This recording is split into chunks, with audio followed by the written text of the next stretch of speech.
Assalamu alaikum student, this is Miss Anam Iftikhar and we are continuing our video lessons of National Book Foundation class 9 chemistry book. बेटे हमने last videos में अपना second chapter wind up कर लिया था.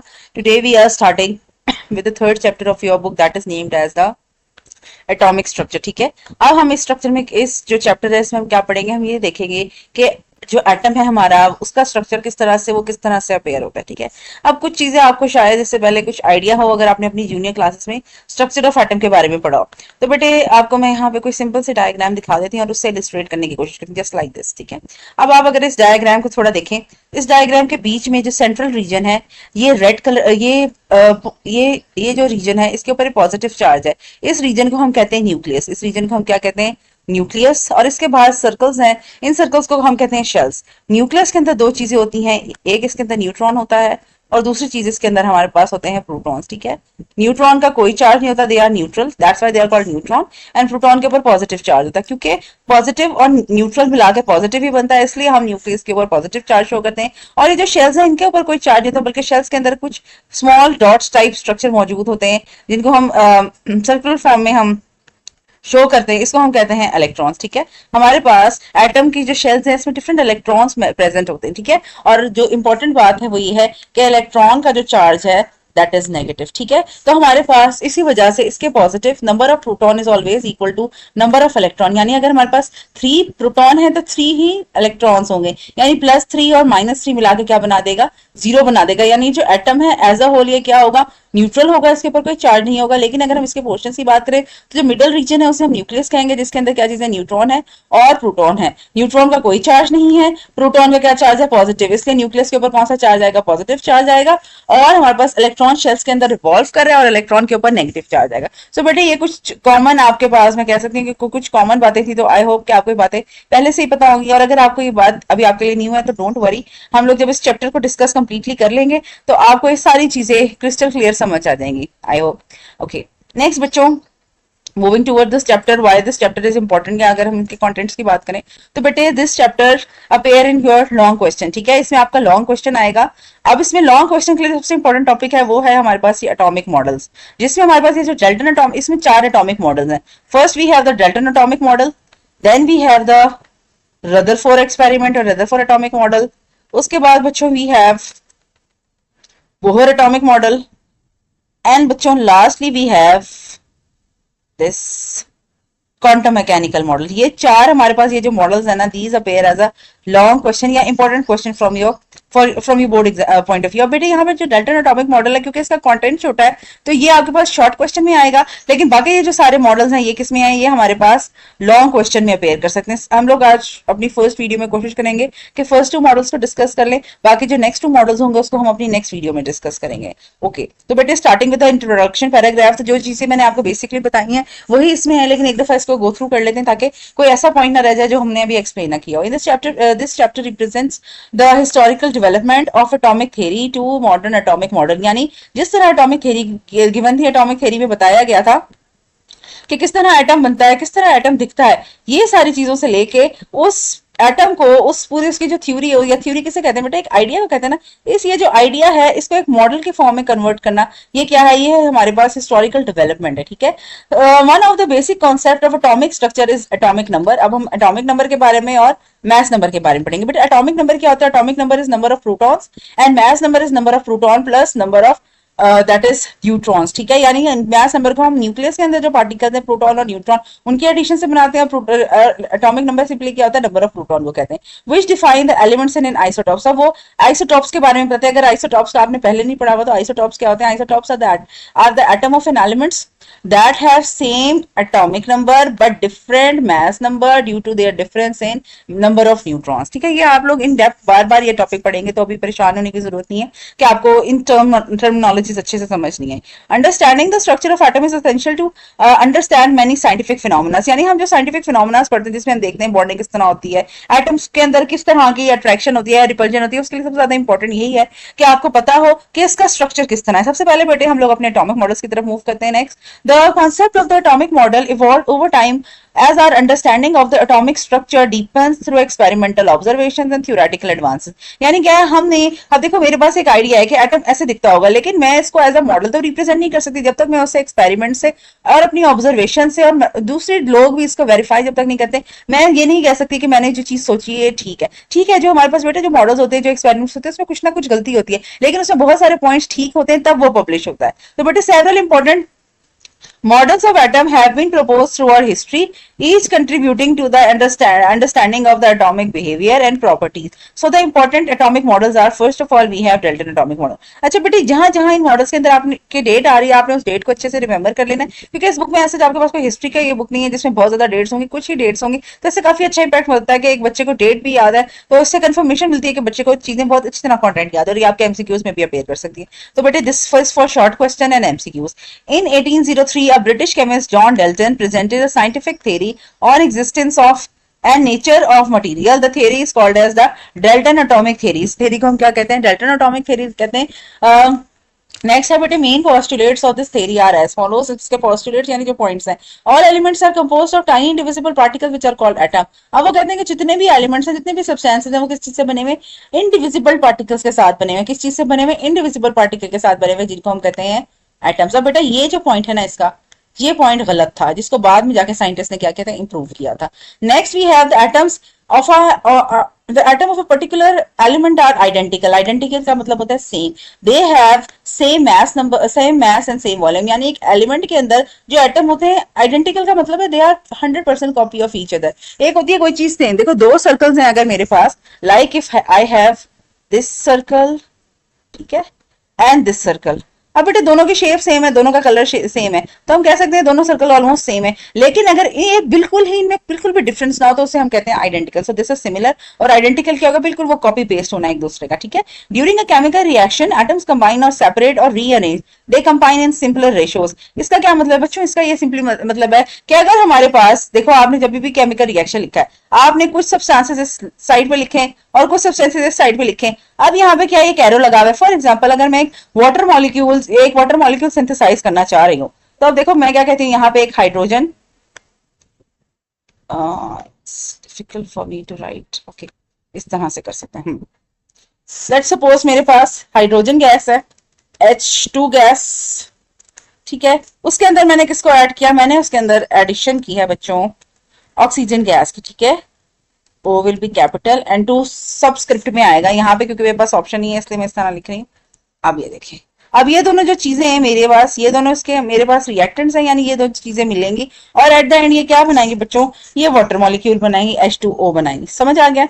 अब hydrogen दो है और ऑक्सीजन भी दो है, लेकिन H2 है और ऑक्सीजन क्या है? 1 है। इसका मतलब है यहाँ पे कुछ गड़बड़ है। हम इसको इक्वलाइज करने के लिए हम कहते हैं दो मॉलिक्यूल्स बनेंगे वाटर के। अब बेटा दो मॉलिक्यूल्स का मतलब है कि इसके अंदर 2 तो ऑलरेडी एक मॉलिक्यूल में थे, दो में कितने होंगे? 2 मल्टीप्लाई बाय 2, 4 मॉलिक्यूल्स हाइड्रोजन के हो गए और 2 मॉलिक्यूल्स हो गए यहाँ पे ऑक्सीजन के। लेकिन अगर आप इस तरफ देखो तो यहाँ पे क्या हो रहा है? यहाँ पे बच्चों हमारे पास हाइड्रोजन कम है, तो हम क्या करेंगे? जो हमारे पास हाइड्रोजन वाला मटीरियल है, जो हाइड्रोजन गैस है, इसके भी हम क्या ले लेंगे? 2 मॉलिक्यूल्स ले लेंगे। तो ये है हमारे पास बैलेंसिंग ऑफ इक्वेशन, जिसमें हमने सिंपली क्या किया बच्चों?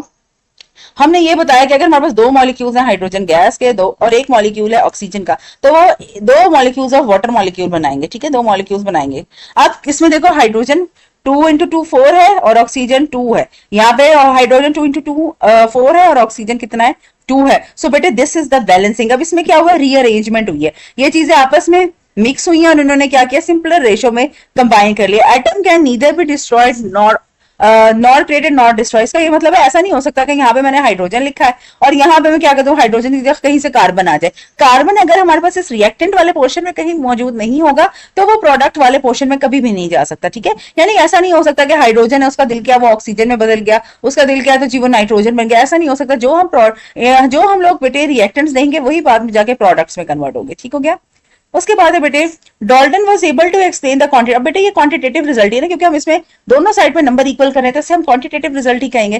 That scientist of the time had obtained in their experiments, he nicely explained the law of chemical combinations। बेटा यही है law of chemical combination कि different substances किस तरह आपस में combine करते हैं। His brilliant work become the main stimulus for rapid progress of science during the 19th century. However, a series of experiments were performed in 1850s and the beginning of the 20th century clearly demonstrated that atom. अब यहाँ से बेटे this line is very important कि what was the fault कि क्यों Dalton atomic model को हमने reject किया या इसमें क्या fault था. fault ये था इसमें एक point given था जो मैंने आपको पहले भी यहाँ पे highlight किया कि इसके अंदर जो particles हैं वो क्या है indivisible है यानी उनको तकसीम मजीद नहीं किया जा सकता. लेकिन जैसे पहले आपने स्टार्टिंग में आपको बताया जो एटम है एटम के अंदर क्या है डिफरेंट पार्ट्स हैं. देखो उसका न्यूक्लियस है जिसके अंदर प्रोटॉन और न्यूट्रॉन है. उसका जो शेल्स है उसके अंदर बच्चों इलेक्ट्रॉन्स मौजूद हैं. इसका मतलब है एटम इज डिविजिबल. उसे हम डिफरेंट पार्ट्स में डिवाइड कर सकते हैं. तो हम कहते हैं जो एटम है उसके अंदर सब एटॉमिक पार्टिकल्स है जिसमें electron proton and neutron given है. उसके बाद बेटे जो हमारे पास नेक्स्ट टॉपिक है वो है Rutherford experiment and this is very important long question. ये बार बार आपके पेपर में अपेयर होता है. So in 1911 Rutherford perform an experiment in order to know the arrangement of electrons and protons in an atom. अब बच्चों इसमें जो सबसे ज्यादा इंपॉर्टेंट चीज है ना हमारे पास इसके बच्चे डायग्राम आप जरा देखें. अब इस डायग्राम में क्या शो कर रहा है. सबसे पहले बेटा आपने ये देखना है कि उसने जो एक्सपेरिमेंट किया था ना वो उसने किया था गोल्ड शीट के साथ. अब मैं इसको इस तरह ये जो है वो येलो कलर की ये है बच्चों इसकी गोल्ड शीट. अब ये जो बाहर है ये है फ्लोरेसेंट शीट. अब फ्लोरेसेंट स्क्रीन का क्या वर्क है. फ्लोरेसेंट कलर देता है या ग्लो देता है. हमारे पास ये क्या पता है डिफरेंट कलर्स या ग्लो देगा. ठीक है ये बीच में गोल्ड फाइल है. अब यहाँ पे क्या सोर्स ऑफ अल्फा पार्टिकल्स. इसने क्या किया था रदरफोर्ड ने इसने एक सोर्स ऑफ अल्फा पार्टिकल से क्या किया था बम्बार्ड किया था. यानी यहाँ से अल्फा पार्टिकल्स को निकाल के गोल्ड फाइल पे बम्बार्ड किया था. आप कह लो हिट किया था या कोलाइड किया था. और हिट और कोलाइड करने के बाद उसने क्या किया था उसने देखा था कि सारे ये जो गोल्ड फाइल के इर्द गिर्द इसका रिएक्शन क्या है. तो बच्चों अगर आप यहाँ नीचे वाले डायग्राम जरा देखो ये यही डायग्राम ये तो पिक्टोरिकल इसने एक्सपेरिमेंटल सेटअप बताया ऊपर वाले डायग्राम में और ये उसने यहाँ पे अपने एक्सपेरिमेंट की डिटेल बताई है. उसने बताया क्या होता है असल में. अब देखो जो गोल्ड एटम है इसका मतलब है कि जरा सा अगर आप इसको फोकस करके देखें तो बीच में आपको येलो येलो डॉट्स नजर आ रहे हैं जो असल में क्या है न्यूक्लियस है. ठीक है इसमें आप जहां पे भी देखोगे जो सॉरी येलो नहीं सॉरी आप ब्लू ब्लू डॉट्स हैं वो हमारे पास इसका न्यूक्लियस है. I am not drawing on the exact position कि अगर हम एग्जैक्ट पोजीशन पे नहीं बनाएंगे तो आपको बात समझ नहीं आएगी कि मैं क्या आपको सिग्निफाई करना चाह रही हूँ. ठीक है जी ये यहाँ पे है बच्चों ये यहाँ पे है यहाँ पे है एंड इट इज देयर और देयर. ठीक है अब बच्चों गौर से देखें यहाँ पे अल्फा पार्टिकल एक स्ट्रेट लाइन पे आ रहा है. लेकिन जैसे अब देखो एक बात इंपॉर्टेंट है कि अल्फा पार्टिकल आप बस ये समझ लें कि पॉजिटिव चार्ज है. ठीक है इसके ऊपर अभी हम यहाँ पे एक्सप्लेन करेंगे कि अल्फा पार्टिकल का पॉजिटिव चार्ज क्यों है. लेकिन अभी आपको सिर्फ मैं डायग्राम समझा रही हूँ. बेटे आप लोग ये देखें कि जो अल्फा पार्टिकल है ये पॉजिटिवली चार्ज है. इसके ऊपर कौन सा चार्ज है पॉजिटिव चार्ज है. बेटा ये जो पॉजिटिव चार्ज है जब ये न्यूक्लियस के ऊपर कौन सा चार्ज था पॉजिटिव चार्ज था. जब बेटा आपस में तो पॉजिटिव चार्ज अटैच होंगे एक दूसरे के करीब आएंगे तो एक दूसरे को क्या करेंगे रिपेल कर देंगे एक दूसरे को धकेल देंगे. तो यहाँ पे भी एग्जैक्टली दिस हैपेंस कि जो पॉजिटिव और पॉजिटिव चार्ज एक दूसरे को रिपेल कर देता है और ये बाउंस बैक होकर वापस आ जाता है. यहाँ पे देखो कुछ सब्सटेंसेस ये इस तरफ ये जो आ रही है यही शो कर रहा है कि बाउंस बैक हो रहे हैं क्योंकि इनके बीच में बहुत ज्यादा रिपल्शन है. अब बेटा इस पॉइंट को ये वाली लाइन देखो यहाँ पे अल्फा पार्टिकल इस न्यूक्लियस के बिल्कुल करीब से गुजरा है तो ये क्या हुआ है बाउंस बैक नहीं हुआ बल्कि ये जो लाइन है ये स्ट्रेट कहाँ चली गई है ये सीधी करते हुए दूर चली गई है. ठीक है अब कुछ ये वाली लाइन चेक करें इसमें बेटे क्या है न्यूक्लियस के या करीब ही नहीं है इस वजह से ये लाइन स्ट्रेट जा रही है. इसका मतलब है न्यूक्लियस की प्रेजेंस की वजह से हमारे पास ये जो पाथ है ये डिफरेंट है. ठीक है तो इसी चीज को बेसिस बनाते हुए उसने अपना पूरा एक्सपेरिमेंट जो था एक्सप्लेन किया था.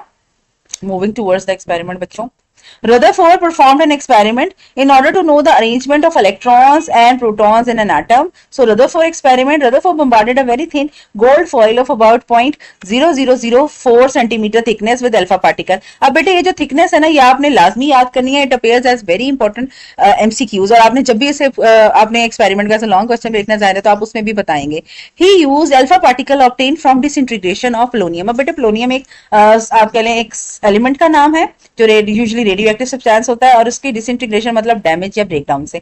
अल्फा पार्टिकल और हीलियम न्यूक्लियर. अब ये क्या होता है हीलियम का जो हीलियम एक हमारे पास एटम है उसके न्यूक्लियस को कहते हैं जब उसके बाहर के 2 इलेक्ट्रॉन्स रिमूव हो जाए that is Dabali positively charge. यानी हमारे पास अगर मैं हीलियम को ड्रॉ करने की कोशिश करूं तो बेटे हीलियम के अंदर 2 इलेक्ट्रॉन्स होते हैं और ये हमारे पास हीलियम का अंदर स्ट्रक्चर होगा यानी इसका 2 प्रोटॉन होंगे इसके अंदर. मैं इसको टेक्स्ट से लिखने की कोशिश करती हूँ बच्चों. हीलियम के अंदर प्रोटॉन होंगे बच्चों 2 एंड हमारे पास सेंटर में एक दूसरी चीज होती है न्यूट्रॉन. न्यूट्रॉन भी होंगे 2. ठीक है और हमने एक चीज पढ़ी थी number of proton and number of electron are equal. ठीक है number of proton and number of शायद इसको थोड़ा सा इधर करते हैं ओके सेंटर में आते हैं. यस अब बेटे न्यूक्लियस के अंदर प्रोटॉन है और न्यूट्रॉन है और हमारे पास 2 I will use yellow colour. उसके बाद इसके इट इज नॉट विजिबल। और यहाँ पे क्या है, दो इलेक्ट्रॉन्स रैंडमली मौजूद हैं। अब बेटा क्या होगा, जब ये हीलियम का जो एटम है इन दो इलेक्ट्रॉन्स को लूज कर देगा तो एज अ रिजल्ट क्या होगा, सिर्फ इसके अंदर क्या चीज है, अब ये चीज जो रिमूव करेंगे इसको मैंने इलेक्ट्रॉन्स और शायद रिमूव होगी तो यानी दो प्रोटॉन और ये जो दो न्यूट्रॉन है ये जो प्रेजेंट होंगे इसको हम कहेंगे क्या, helium alpha particle, helium double positively charge या फिर अल्फा पार्टिकल। ठीक है, तो इसको इसने क्या किया था, बम्बार्ड किया था इस गोल्ड फाइल के अंदर, right. Okay, most of these particles passed straight through the file. Only few particles were slightly deflected, but 1 in 1 million was deflected through an angle greater than 90 degrees from the straight path. Rutherford performed a series of experiments using the thin foils of other elements. He observed similar results from these experimentations. और उसे अपनी इन experimentation से similar ही results मिले। अब बेटे है next है हमारे पास रदरफोर्ड ने क्या conclusions draw की थी and what are the defects in Rutherford atomic model. तो Rutherford made the following conclusions. अब उसने क्या क्या चीजें find out की थी, since majority of the alpha particle pass straight through the file undeflected, most of the space occupied by an atom is must be empty. Second emitted reflection of few alpha particles through angle greater than 90 degrees shows that these particles are deflected by electrostatic repulsion between the positively charged alpha particle and the positively charged part of an atom. तो ये बात मैंने आपको यही बताई है कि जो डिपल्जन है किसकी वजह से, पॉजिटिवली चार्ज अल्फा पार्टिकल के दरमियान, और दूसरा हमारे पास जो हमने कहा था positively charge region of an atom जो असल में न्यूक्लियस कहलाता है। The message alpha particle are not deflected by electron. जो अल्फा पार्टिकल्स हैं वो डिफ्लेक्ट किससे नहीं करते, इलेक्ट्रॉन से डिफ्लेक्ट नहीं करते। On the basis of the conclusion drawn from the experiment, Rutherford proposed a new model for an atom. He proposed the planetary model. Planetary model देखो जिस तरह हमारा सोलर सिस्टम है, it is related to solar system. Solar system में क्या है बेटे, बीच में सन है और हाँ जी, बीच में हमारे पास सन है और सन के इर्द गिर्द सारे प्लैनेट्स क्या कर रहे हैं, रिवॉल्व कर रहे हैं। तो हमारे पास एटम के अंदर भी तो यही काम हो रहा है कि बीच में न्यूक्लियस है और सारे इलेक्ट्रॉन्स उसके इर्द गिर्द बच्चों रिवॉल्व हो रहे हैं। तो सिमिलर थिंग भी है। An atom is a neutral particle, ये हम लोग पहले ही बच्चों डिस्कस कर रहे हैं, कर चुके हैं किस तरह से। The mass of an atom is concentrated in a very small dense positively charged region. He named the region as nucleus. यानी जो सारा मैस है, क्योंकि प्रोटॉन और न्यूट्रॉन सबसे ज्यादा मैसिव पार्टिकल्स यहाँ पे हमने ऊपर भी पढ़ा है, इसका मतलब है जो ज्यादातर जो मैस है एटम का वो कहाँ मौजूद है, वो बच्चों उसके न्यूक्लियस के अंदर मौजूद है। The electrons are revolving around the nucleus in circles. ठीक है, इलेक्ट्रॉन्स न्यूक्लियस के इर्द गिर्द मूव कर रहे हैं in the form of circles. These circles are called orbitals. In circles को हम orbits कहते हैं, not orbitals. The centrifugal force due to the revolution of electrons balance the electrostatic force of attraction between nucleus and electrons. ठीक है, उसके बाद defects in the Rutherford atomic model. अब इसके अंदर कुछ गलतियां थी, वो गलतियां क्या थी उनको हम इस पढ़ लेते हैं। Defects in the Rutherford atomic model. Rutherford model of an atom resembles our solar system. It has following defect, that is classical physics suggests that the electrons being a charged particle will emit energy continuously while revolving around the nucleus. The orbit of revolving electrons should become smaller and smaller. It should fall into the nucleus. It would collapse the atomic structure. यानी इसका क्या मतलब बच्चों, इसका ये मतलब है देखो, सेंटर में we have a positive charge, ठीक है, और यहाँ पे नेगेटिवली चार्ज इलेक्ट्रॉन डिवॉल्व कर रहा है। वो ये पॉइंट कहना चाहते हैं कि आप देखो पॉजिटिव और नेगेटिव के अंदर तो अट्रैक्शन होती है, तो ऐसा क्यों नहीं है कि जो नेगेटिवली चार्ज इलेक्ट्रॉन है ये मूव करते करते करते करते छोटे ऑर्बिट्स में मूव करते करते एट द न्यूक्लियस के अंदर आ जाए और इसके अंदर आके गिर जाए और इससे क्या हो, एटॉमिक स्ट्रक्चर कोलैप्स हो जाए। कोलैप्स का मतलब डिस्ट्रॉय हो जाए।